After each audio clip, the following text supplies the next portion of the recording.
여러분, 사람들이 살아가기 위해서 가장 중요한 것들이 몇 가지가 있어요. 그 중에 하나가 입는 것이죠. 그리고 먹는 것입니다. 그리고 주거할 수 있는 것이죠. 흔히 말하는 의식주입니다. 여러분, 우리가 잘 입지 못해도 살아갈 수는 있습니다. 대충 옷 입고도 살아갈 수는 있고요. 또 주거할 수 있는 집이 없더라도 일단 살아갈 수는 있어요. 그런데 먹는 게 없으면 생존이 불가능하죠. 그래서 사람들에게 의식주는 항상 있을 것인데 그 중에 제일은 식이라. 가장 중요한 게 먹는 문제입니다. 그래서 고대로부터 이 먹는 문제를 해결하기 위해서 사람들이 농사를 짓게 됐죠. 농사를 지을 수 있는 곳이 바로 문명의 발상지가 되었고 또 가장 역사 깊은 직업이 바로 농부입니다. 농부가 씨를 뿌리기 위해서 밭으로 나갔어요. 어떤 씨는 길가에 떨어집니다. 이 길가라고 하는 것은 사람이든 가축이든 통행이 많은 곳입니다. 그렇기 때문에 심겨지기도 전에 새들이 와서 벌써 먹어버렸죠. 이렇게 말씀의 씨앗이 우리 마음속에 심겨지기도 전에 마귀가 빼앗아가는 그런 경우들이 있다는 것입니다. 그래서 들어도 모르고 보아도 모르게 만들어 버리는 것입니다. 어떤 씨는 뿌리다 보게 되니까 돌밭 위로 떨어지게 됐어요. 얕은 흙이 있기 때문에 겨우 싹은 내기는 했죠. 그런데 뜨거운 햇빛에 결국은 물이 증발하게 되고 말라 죽게 됩니다. 이런 현상처럼 하나님 말씀을 들을 때에 마음에 드는 말씀이 있으면 아멘으로 감동을 하게 됩니다. 그런데 신앙생활 힘들고 어렵고 부담되게 되면 나 도저히 못하겠다 쓰러져 버리는 경우들이 생기죠. 분위기에 따르는 신앙생활, 감정적인 신앙생활, 결국 뿌리가 깊지 못해서 쓰러져 버리고 믿음이 세워지지 못하게 됩니다. 또 어떤 씨는 뿌리다 보게 되니까 가시떨기 속으로 떨어지게 됐어요. 그래서 뿌려진 씨앗이 가시와 함께 자라게 됩니다. 그러니까 상당 기간은 아마 잘 자랄 수가 있겠죠. 그런데 결국은 가시 때문에 기운이 막혀서 결실하지 못하게 됩니다. 식물을 기르다 보게 되면 식물들이 햇빛 싸움을 하게 돼요. 그리고 그 경쟁에 지게 되면 결국은 시들어 버리는 경우들이 있습니다. 햇빛을 받기 위해서 잎사귀를 그쪽으로 내게 되고 햇빛을 받지 못하는 잎사귀는 결국은 시들어 버리게 되는 것입니다. 그래서 이런 열매를 맺지 못하게, 자라지 못하게 막는 것들을 성경은 이렇게 해석을 합니다. 염려와 재물과 욕심이라 이렇게 해설합니다. 하나님 말씀이 우리 마음속에 떨어졌어요. 그리고 마음속에 믿음이 생깁니다. 확신도 생기고요, 열심도 생긴단 말이죠. 그런데 믿음 생활하는 과정 속에서 염려의 가시가 찌르기도 하고 재물의 가시가 찌르기도 하고 욕심이 찌르기도 하고 결국에는 열매를 맺을 때까지 세워지지 못하는 것이죠. 그러나 그런 마음만 있는 것이 아니라, 그런 땅만 있는 것이 아니라 좋은 땅에 뿌려진 씨앗들이 있는 것을 이야기를 합니다. 그러더니 싹이 나고 자라서 열매를 맺게 되었다, 이것을 이야기하게 되는데, 좋은 땅이 아니고서는 어떠한 씨도 열매를 맺지 못하게 되어 있어요. 이 좋은 땅이라고 하는 것은 씨가 잘 자라는 땅, 김매기가 잘 된 땅, 비유하자면 좋은 마음으로 우리가 비유할 수 있겠죠. 말씀을 받아들이기 합당한 마음, 김매기가 잘 되어진 마음, 그러니까 농사적인 용어로 말하게 되면 기경이 잘 된 땅, 돌을 고르고 가시가 제거되고 씨가 뿌려지게 되면 자라는 그런 땅을 이야기하게 되는데, 이런 것들이 저절로 주어지는 것은 아니란 말입니다. 그냥 저절로 좋은 땅이 되는 것은 아니란 말이죠. 사람이 타락한 이후에 땅도 함께 타락을 하게 되었어요. 그래서 김매기하고 돌을 고르고 가시를 제거해야 경작이 가능한 땅이 되었단 말이죠. 그래도 이 땅이 가시를 낸다라고 성경이 얘기를 합니다. 이 좋은 땅은 경작이 잘 된 땅이죠. 그래서 농부들이 씨를 뿌리러 나가기 전에 먼저 밭을 갈러 나갔죠. 소라든가 또 농기계를 이용해서 딱딱한 땅을 부드럽게 만들어 놓고 경작이 돼 있을 때에 씨를 뿌리게 되면 그 씨가 잘 자라게 돼 있단 말이죠. 자, 예수님이 이런 비유를 말씀하신 것이 농사를 잘 지어 잘 먹고 잘 살아라, 이걸 알려주기 위해서 이것을 말씀하시는 것이 아니고요, 하나님 말씀을 받을 때 어떻게 받아서 그 말씀을 어떻게 열매를 맺을 것인가, 이것을 우리에게 알려주는 것이고, 하나님 말씀을 받는 사람들의 마음의 상태를 이야기하는 것입니다. 그렇기 때문에 이 좋은 땅에 뿌려졌다라고 하는 것은 말씀을 듣고 받은 사람이라고 얘기를 하고 있고요, 다른 복음서를 보게 되면 마태복음이나 또는 누가복음 보게 되면 깨달은 자라 이렇게 얘기를 하고 있단 말이죠. 자, 길가라든가 또는 가시떨기라든가 아니면 돌밭이라든가 좋은 땅이라든가 그 공통점이 뭐냐 하면은 말씀을 다 들었다는 것입니다. 차이는 뭐냐?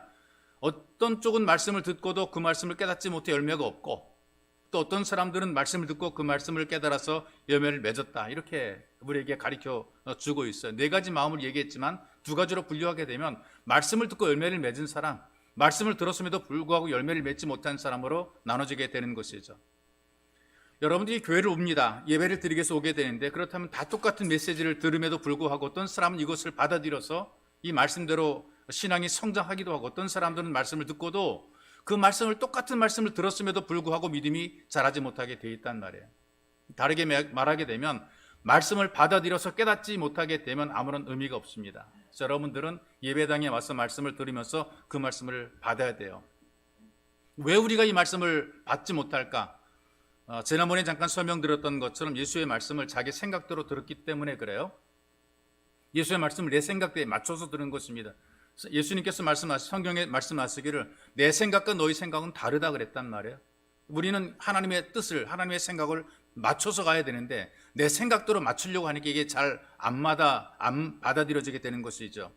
그리고 또 말씀이 자기가 기대하는 것과 달랐기 때문에 받아들이지 못하는 거죠. 나는 이런 것을 기대하고 하는데, 오른쪽을 기대하고 하는데, 그런데 말씀을 왼쪽으로 가라고 말씀하니까 이게 내가 기대하는 것과 다르기 때문에 이걸 받아들이지 못하고 거부하게 되는 것이고요.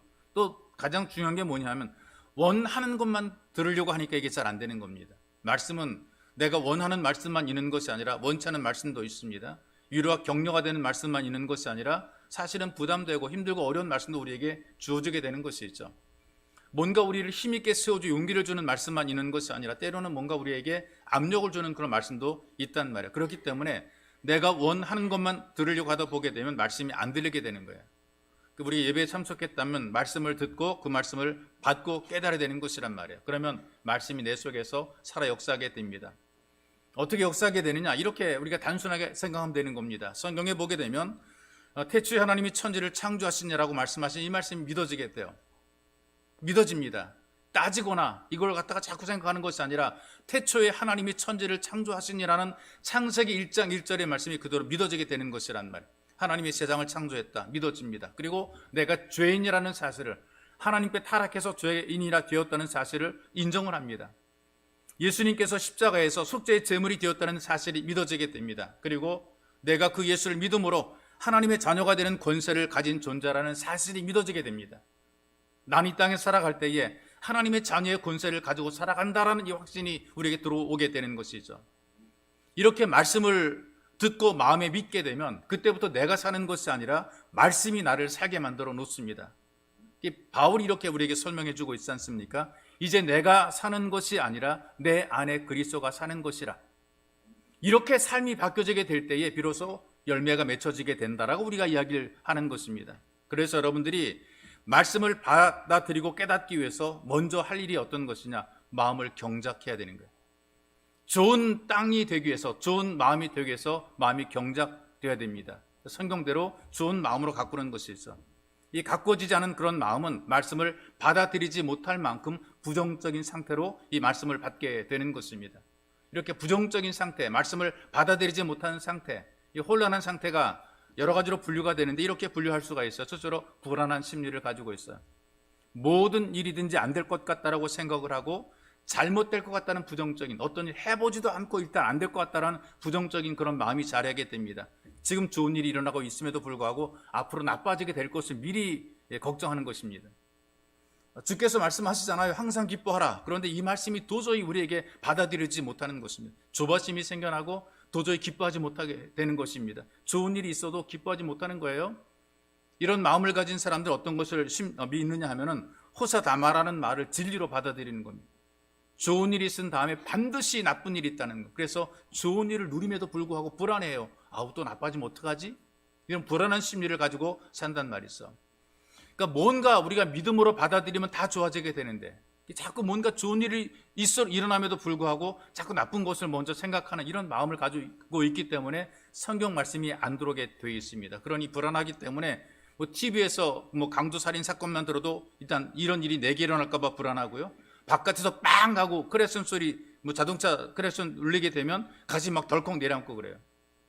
이런 불안 심리를 가지고 우리가 살게 되면 말씀을 들어도 그 말씀이 물이 마음에 들어오지 못하게 되고 말씀에 집중을 못하게 되어 있어요. 또 한 가지는 지나치게 죄책감이 심한 경우들이 있습니다. 늘 내가 뭔가 잘못한 것 같고 내가 어떤 보상을 해야만 될 것 같은 그런 마음에 자꾸 시달리는 겁니다. 하나님께서 예수님을 통해서 우리의 모든 허물과 죄를 십자가에서 다 용서해 주었음에도 불구하고 그 말씀을 못 믿는 거예요. 내 죄를 용서받았다라고 성경이 선포해 줘도, 내가 너 용서하노라 하나님이 선포해 줘도 그걸 용서를 받아들이지 못하고 살아가는데, 그러니 평안함이 없죠.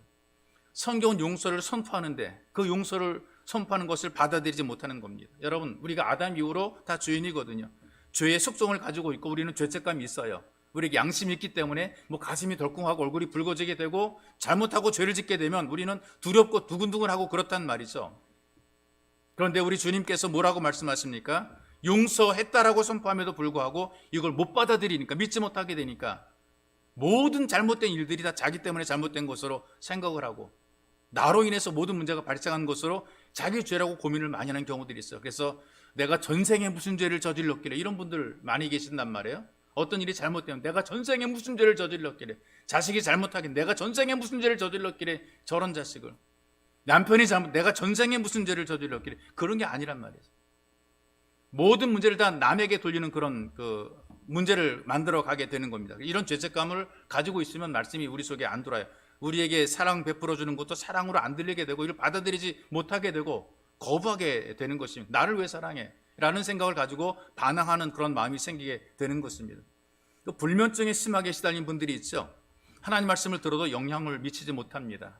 지나치게 마음속에 맺힌 것들이 많을 때에, 그때 우리가 잠을 잘 못 오고 고민과 염려, 근심 많게 되면 잠 못 자잖아요.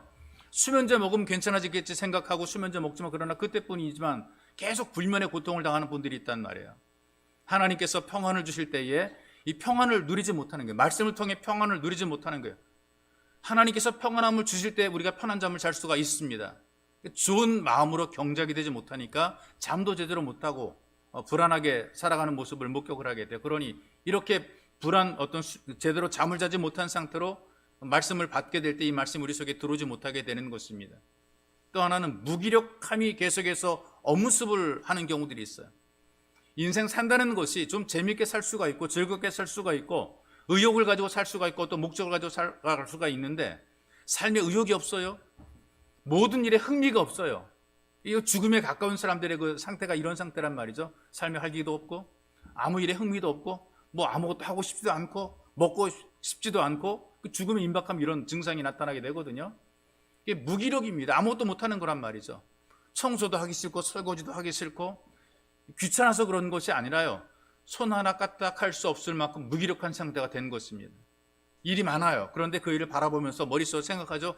저거 빨리 해야 되는데, 저거 빨리 해야 되는데, 그러면서 안 하고 있는 거예요. 못하고 있는 거란 말이죠.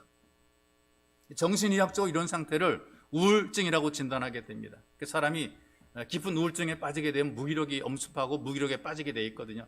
눈으로 보면서 생각은 하면서 해야 되는데 함에도 불구하고 못하게, 안 움직여지는 겁니다. 무기력이 엄습했기 때문에 그런 것이죠. 그러니 이런 상태로 말씀을 듣게 되면 모든 말씀들이 부정적으로 들려지게 돼 있어요. 긍정적으로 받아들이는 말씀이 하나도 없고 다 부정적으로 말씀을 다 나한테는 소리로, 그냥 다 나쁜 소리로만 받아들이게 되니까 그 말씀 듣기고 싫고 보기도 싫어지게 되는 거죠. 그리고 또 하나는 식욕이 떨어지는 상태가 돼요. 이게 밥맛이 없다는 것이 반찬을 잘 못하거나, 또 아니 진짜 쌀이 안 좋아서 식욕이 떨어지는 것이 아닙니다. 마음이 안정이 되지 못하게 되면, 마음이 정리가 안 되게 되면 밥맛도 잃어버리는 거예요. 마음속에 생각이 많고 고민이 많게 되면 우리가 밥맛을 잃어버리는 거란 말이죠. 우리 마음이 몸에 영향을 끼치는 거예요. 그래서 몸이 약해지는데도 불구하고 식욕을 전혀 느끼지 못하는 그런 사람들이 있어요. 그래서 음식을 거부하죠. 이게 병입니다. 거식증이라 그래요. 이 거식증으로 죽음에 이르는 사람들이 많이 있어요. 이유도 모르게 음식을 먹게 되면 뭔가 자기가 뚱뚱해질 것만 같고, 음식을 먹게 되면 뭔가 잘못될 것만 같아가지고 음식을 거부하는 거예요. 그래서 음식을 먹지 못하고 쉽게 말하면 굶어 죽게 되는 것입니다. 반대인 경우도 있습니다. 어떤 사람들은 지나치게 음식을 탐식을 해요. 먹으면 안 되는데 계속해서 탐식해서 음식을 먹고 건강을 해치는 경우들이 있어요. 이런 상태로 우리가 예배를 드리고 말씀을 받게 되면 역시 말씀이 우리 속에 뿌리를 내리지 못하게 되어 있습니다. 또 심각한 것이 중독적인 상태로 살아가는 그런 경우들이 있습니다. 마음의 상태란 말이죠. 마음의 상태가 중독적인 상태예요. 안정이 되지 못해요. 불안하고 초조해요. 그럼 어떻게 됩니까? 극복해야 되잖아요. 이 불안과 초조를 어떻게 극복해야 되는가? 뭔가 해야 되는 거예요. 이 일도 하고 저 일도 해서 불안과 초조함을, 이걸 빨리 이겨내는 거예요. 내 마음이 지금 막 불안하고 안절부절합니다. 그럼 어떤 일이든지 자꾸 하려고 그래요. 가만히 있지 않고 쉬지 못하고 무슨 일이든지 자꾸 하려고 그래요. 그리고 한번 일을 딱 손에 잡게 되면은 죽기 살기로 그 일하는 분들이 있단 말이죠. 그래서 오히려 일을 그르치는 분들이 있어요. 적당히 할 수 있을 때 해야 되고 그칠 때 그쳐야 되는데 그칠 줄 모르고 하다가 오히려 일을 그르치게 되고 자기 건강도 훼손하는 경우들이 있습니다. 우리가 운동하는 것은 내가 건강을 위해서 운동하는 것 아니겠어요? 그런데 운동을 하는 사람들 가운데도요, 지나치게 막 몇 시간씩 지쳐 쓰러질 때까지 운동하는 그런 사람들이 있어요. 건강을 위해서 운동하는 것이 오히려 건강을 무너뜨리게 만들어요. 일에 또 아니면 운동에 지나치게 집착하는 것이 마음이 편하지 못하기 때문에 그런 거예요. 저도 막 한때 막 밤에 일주일에 막 한 5번씩 막 밤에 막 산에 막 다니고 그랬을 텐데 그때는 왜 그랬나 제가 생각해 보게 되니까 마음이 불안하고 안정이 안 되니까 그냥 튀어나가가지고 그렇게 좀 해소를 해야 좀 마음이 안정이 됐던 그런 때가 있었단 말이죠. 그 마음이 안정이 안 되게 되면 뭔가를 자꾸 하려고 그런단 말이에요. 자꾸 집착해서 뭔가를 만들어내려고 그래요. 정당, 이게 건강한 마음 상태가 아니기 때문에 그런 것이죠. 이런 분들이 술 한번 마시게 되면 알코올 중도로 자기 생을 마감할 때까지 빠져나오지 못하는 거예요. 그러니 이런 상태로 예배를 드리면 자기 할 일이 지금 있는 거죠. 여기 앉아 예배를 드리는데 지금 할 일이 많은 거예요. 이거 빨리 해야 되는데 예배 집중을 못하고 말씀을 듣지 못하게 돼요. 그리고 답답해요. 어떻게 이렇게 앉아 있을 수가 있어? 1시간씩이나 뭔가 해야 되는데 지금 빨리. 그러니까 안정이 안 돼가지고 말씀을 듣지 못하고 답답해 견디지 못하는 그런 상태가 되는 것이란 말이죠. 근데 문제가 뭐냐면요, 이렇게 중독적인 마음이 되게 되니까 신앙적으로도 굉장히 극단적인 신앙을 선택하는 경우들이 많습니다. 그러니까 뭔가 격정적인 것을 박수 막 치고 뭔가 막 보이고 들리고 막 이래야 이게 예수 믿는 것 같은 그런 느낌이 막 드는 거예요. 막 희열이 느껴지게 되고 혼이 막 빠져나갈 만큼 뭔가 좀 막 재밌고 뭔가 막 신나고 막 흥분되고 막 북치고 막 장구치면서 막 이렇게 뭔가 찬송도 하고 그래야 이게 좀 예수 믿는 것 같다 그런 느낌이 드는 거란 말이죠. 그래서 여러분, 이단과 사입에 빠지는 사람들이 이런 사람들이 이단과 사입에 빠지기 쉬운 거죠. 속기 쉬운 겁니다. 마음에 문제가 있으니까 정상적인 것에 대해서 만족을 느끼지 못하고 좀 뭔가 다른 걸 자꾸 찾다 보게 되니까 쉽게 속아 넘어가게 되고 미혹이 되는 경우들이 많이 있게 되는 거죠. 이걸 우리가 극복해 내지 못하게 되면 우리가 정말 정상적으로 신앙생활을 못하게 되고 말씀을 받아들이지 못하게 되는 거예요. 또 한 가지는 병적인 공포감이 사람들로 하여금 말씀을 받아들이지 못하게 만들어 놓습니다. 무슨 말이냐면은 별로 안 무서워야 될 거, 무서울 일이 아님에도 불구하고 굉장히 두려움을 느끼는 공포감이죠. 요즘에 이제 그런 느낌들이 많은데요. 이런 사람들이 그 세균의 바이러스, 코로나 바이러스에 엄청나게 두려움을 많이 느낀단 말이에요. 손을 막 씻는데 얼마큼 씻느냐? 너무나 자주 손을 씻는 경우들이 있습니다. 막 습관적으로 막 주변을 막 닦고 막 그래요. 심한 경우에는요, 어떤 분들을 보니까 손의 껍질이 벗겨질 정도까지 손을 씻는다 그래요. 씻고 또 씻고 손의 껍질이 벗겨져도 또 씻고 막 그래요. 왜?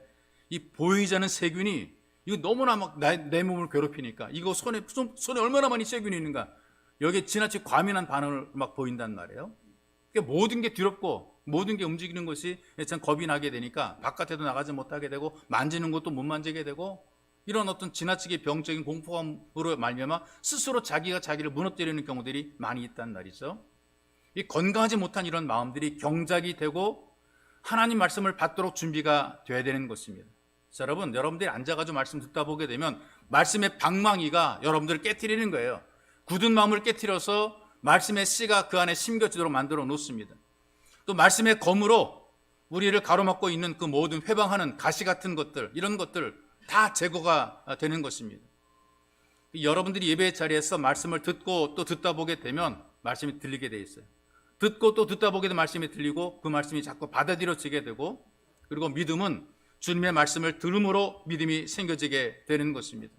그런 의미에서 말씀이 경작되는 이 말씀이 내 귀에 들려지도록 여러분은 계속해서 말씀을 들으시기를 주님의 이름으로 축복합니다. 또 말씀을 듣고 지키는 삶, 이 순종이 중요한 거예요. 듣기만 하고 가만히 있으면 듣고 지키는 삶이 중요한 것이에요. 왜 그러냐? 이 하나님 말씀은 어떤 세상의 문학을 듣는 것도 아니고 어떤 강연을 듣는 것도 아닙니다. 우리 현대인으로서 어떤 교양을 갖추기 위해서 이 말씀을 듣는 것이 아니란 말이죠.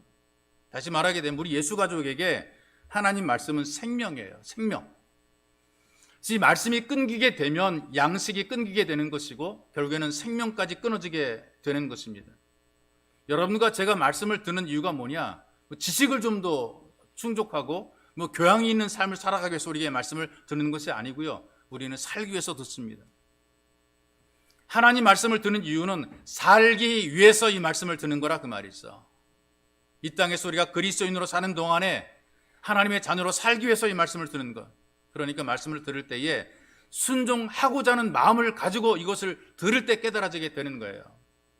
참고로 듣는 것이 아니라 내가 살려고 듣는 것이 하나님 말씀입니다.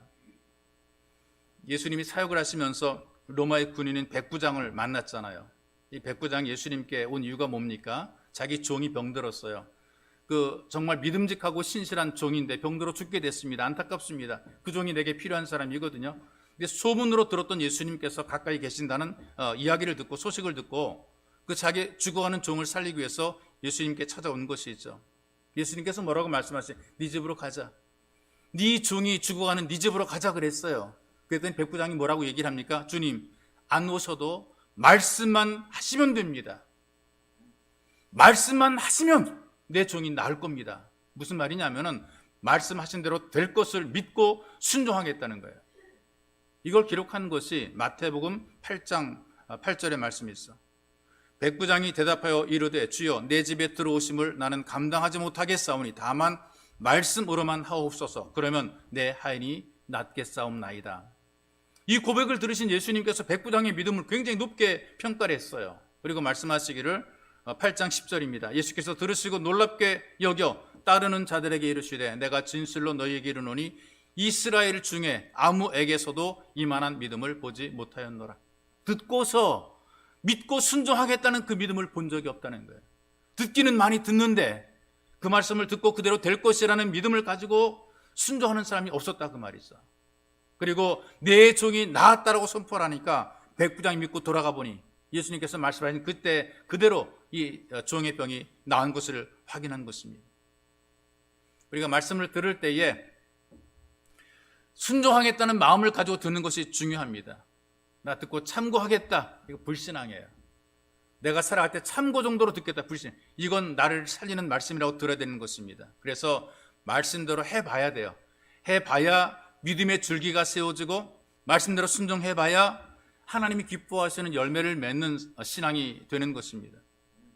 그래서 우리가 신앙생활의 가장 중요한 핵심이 어떤 것이냐? 예배를 통해서 하나님 말씀을 듣고 말씀대로 사는 것이 바로 핵심입니다. 이 핵심의 원리를 거스르게 되니까 사람들이 교회를 다님에도 불구하고 믿음이 있다고 말함에도 불구하고 실제로는 불신앙의 삶을 살아가는 것입니다. 너희가 믿음이 있다 하면서도 불신앙의 삶을 살아간다라고 성경이 지적을 한단 말이죠.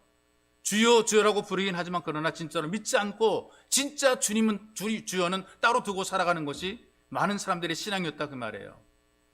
이스라엘 사람들이 하나님을 안 섬겨서 예배를 드리지 않아서 우상 숭배한다고 말씀하신 것이 아니라 예배도 드립니다. 교회도 온단 말이에요. 그럼에도 불구하고 우상 숭배하지 말라고 계속 경고를 하는 이유가 뭐냐? 그들의 진짜 주가 따로 있기 때문에 그런 거예요. 하나님 말씀을 불신하고 자기 생각을 믿고 자기 주변의 환경과 조건을 믿고 우상을 섬겼기 때문에 그래서 우상 숭배하지 말라고 하신 것입니다.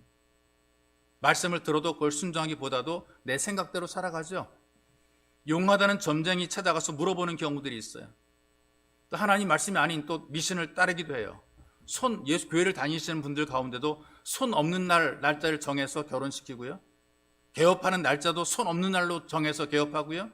이사 날짜도 물어봐서 손 없는 날로 이사하는 경우들이 많이 있어요. 죽은 사람 보면 부정탄다고 얘기하니까 가족과 친구의 마지막 얼굴도 보지 않고 부조만 하는 그런 사람이 있단 말이죠. 하나님 말씀을 들어도 믿음이 없으니까 순종을 못하는 거죠. 그런데 미신으로 전해지는 이야기들은 또 잘 따르려 노력을 하는 겁니다. 여러분들이 보시면 이상한 바위가 보이거나 이상한 나무가 있으면 거기에는 촛불을 켜고 시루돈 놓은 자위가 꼭 있어요. 누군가는 가서 무속 신앙을 갖고 있는 사람들이 가서 거기에다가 촛불 켜고 빌고 시루돈 갖다 놓고 빌고 막 그랬단 말이죠. 1년에 지금 10년이 되니까 1년에 토종 비결 같은 거 보잖아요. 거기 보게 되면 토종 비결을 왜 이렇게 잘 순종합니까? 하나님 말씀은 들어도 참고하는데 토종 비결은 참고가 아니라 순종을 너무나 잘하더라고요. 올 한 해에 물가에 가지 말라는 운수가 딱 나오게 되면요, 여름 휴가도 안 가요. 물가에 가면 큰일 나니까 이렇게 순종을 잘한단 말이죠.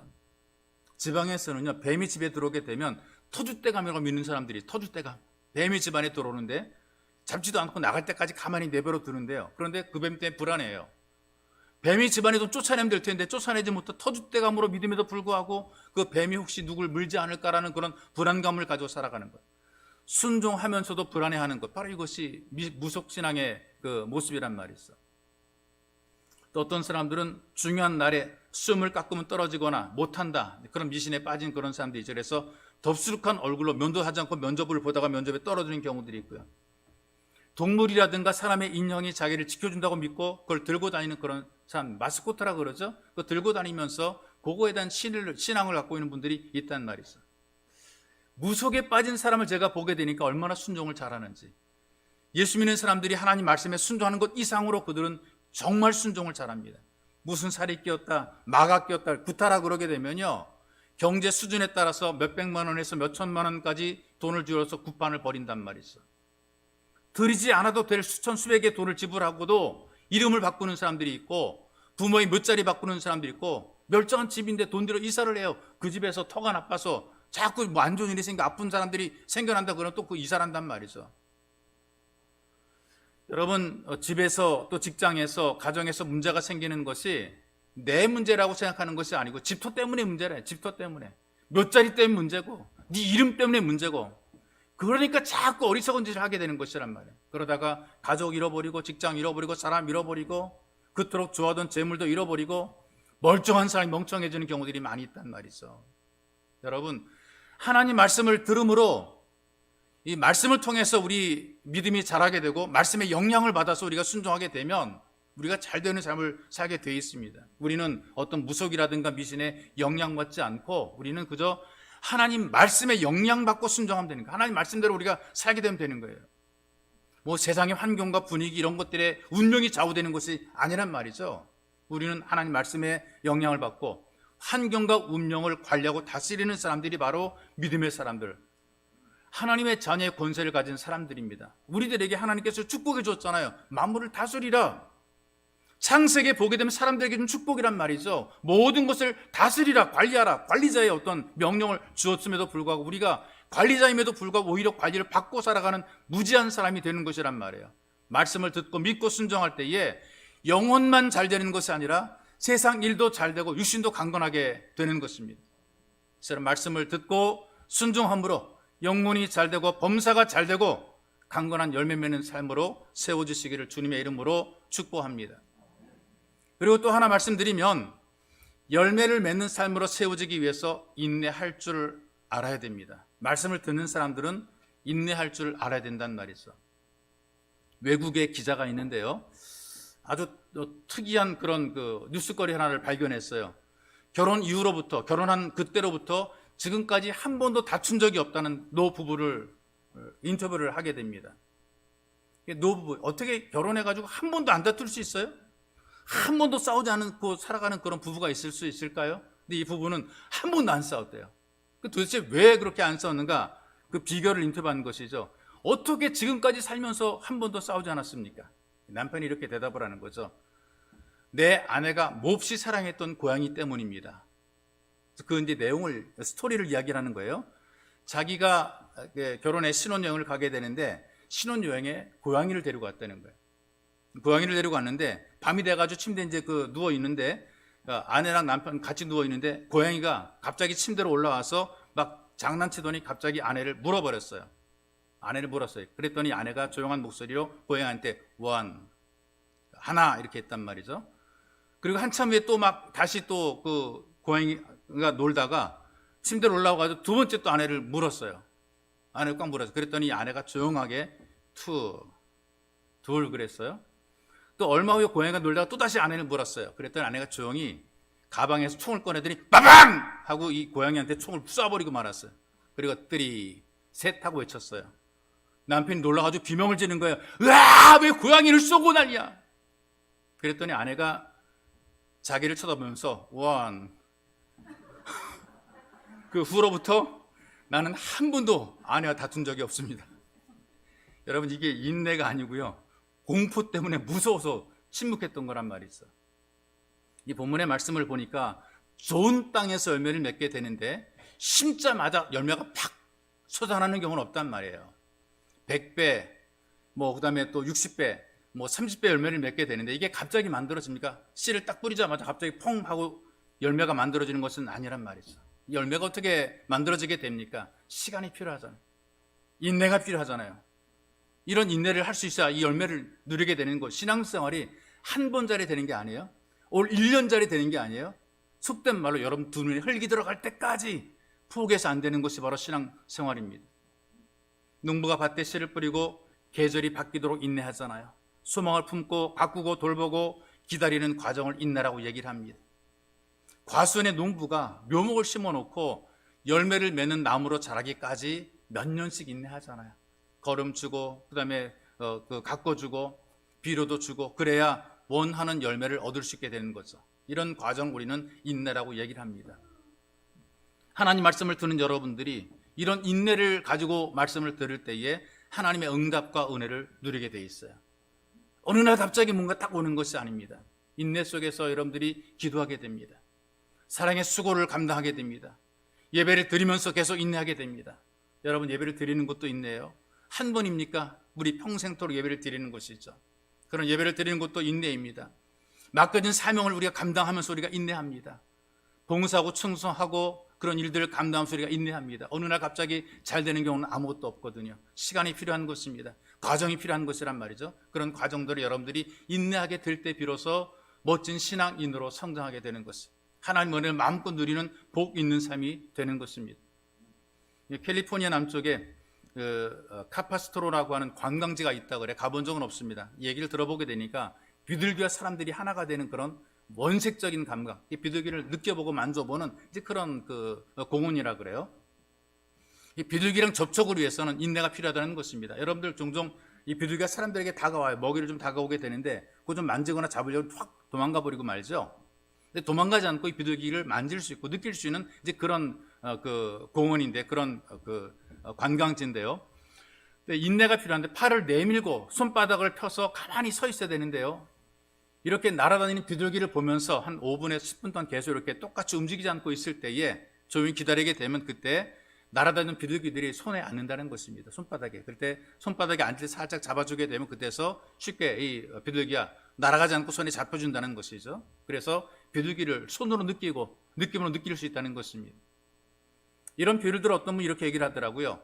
성도들이 좀 조급함을 내려놓고 막 급하게 뭔가 이루겠다는 그런 마음을 내려놓고 하나님만 바라보고 인내하게 되면 비둘기가 손바닥에 내려앉는 것처럼 성령께서 우리 마음속에 역사하신다. 그래서 말씀을 들으면 깨닫게 되고 결단하게 되고 인내로 순종하게 되고 그리고 우리 삶의 열매를 맺게 된다. 이렇게 설명하는 것을 읽었습니다. 우리 주변에 또는 성경 속에 믿음으로 세워져 본이 된 사람들이 꽤 많이 있지 않습니까?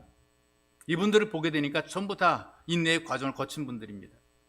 그러니까 불신자에게도 알려진 사람들 가운데 다윗이라고 하는 인물은 믿음의 사람, 이스라엘인도 존경하고 특별히 믿음을 가진 서방에서는 이 다윗에 대한 이름을 아주 굉장히 존경합니다. 그래서 자녀에게 이름을 줄 때 데이비드라고 하는 이름을 주는 것이 바로 다윗이라는 이름을 그 자녀에게 물려준단 말이죠. 그만큼 훌륭한 사람, 믿음의 사람이 되라는 의도를 가지고 있습니다. 왕이 될 때까지 얼마나 많은 고난의 과정을 겪었습니까? 그 모든 고난의 과정들을 인내하고 그 고난을 견뎌냈단 말이죠. 나라를 관 영웅임에도 불구하고 미움을 받고 사방으로 쫓겨다니는, 권력자의 미움 받아서 사방으로 쫓겨다니는 그런 비참한 현실을 살았어요. 험난한 삶을 살았단 말이죠. 근데 하나님께서 인내한 이 다윗을 기억해 주시고 약속대로 다윗에게 왕관을 씌워준 겁니다. 자기가 빼앗아 자기 머리에 뒤집어 쓴 것이 아니라 하나님께서 그의 머리에 왕관을 씌워줬어요. 다윗이 탈취한 것이 아닙니다. 하나님께서 그의 머리에 왕관을 씌워준 거란 말이죠. 그리고 모든 왕들의 본이 되게 만들어 놓으시고 존귀하게 그를 사용하셨지요. 이스라엘 역대 왕들의 모든 선한 왕들은 다윗의 길로 갔다라고 이야기를 합니다. 그리고 악한 모든 왕들은 다윗의 길로 가지 않았다라고 얘기를 합니다. 인내가 필요한 것입니다. 마음을 경작하는 것도 인내의 과정이 필요해요. 우리가 마음이 갑자기 변화되는 경우도 없어요. 과정이 필요한 거예요. 꾸준히 계속해서 인내하는 과정이 필요한 거예요. 말씀을 듣고 지키는 것도 우리가 인내 과정을 필요해요. 여러분들이 말씀을 들을 때 갑자기 그 말씀 순종해서 뭐 끝까지 가는 것 없고요. 실패도 하고 넘어지기도 하고 그러나 또 도전하고 다시 시작하고 그래서 여러분들이 그런 과정을 거쳐서 말씀에 순종하게 되는 것이죠. 말씀을 듣고 믿음으로 세워지기 위해서 인내하다 보게 되니까 믿음의 열매가 맺혀지게 되는 것입니다. 여러분과 제가 특별하고 대단하지 못합니다. 그러나 우리는 하나님의 자녀로 부름받은 것은 분명한 사실입니다. 그래서 하나님의 말씀을 듣게 하시고 우리가 이 땅에 살아갈 때에 하나님께 소원을 두고 살게 만들어 놓으셨잖아요. 하나님께서 우리의 소원이 되시잖아요. 우리는 하나님에게 소원을 하고 있잖아요. 이제 여러분들이 갈수록 하나님 말씀으로 견고하게 세워지고 하나님의 말씀이 삶 현장에서 살아 역사되는 이런 생생한 체험들을 하시기를 주님의 이름으로 축복합니다. 그래서 말씀으로 옷 입고 말씀으로 양식을 삼고 말씀 안에 거하는 예수 가족이 되시기를 주님의 이름으로 축복합니다.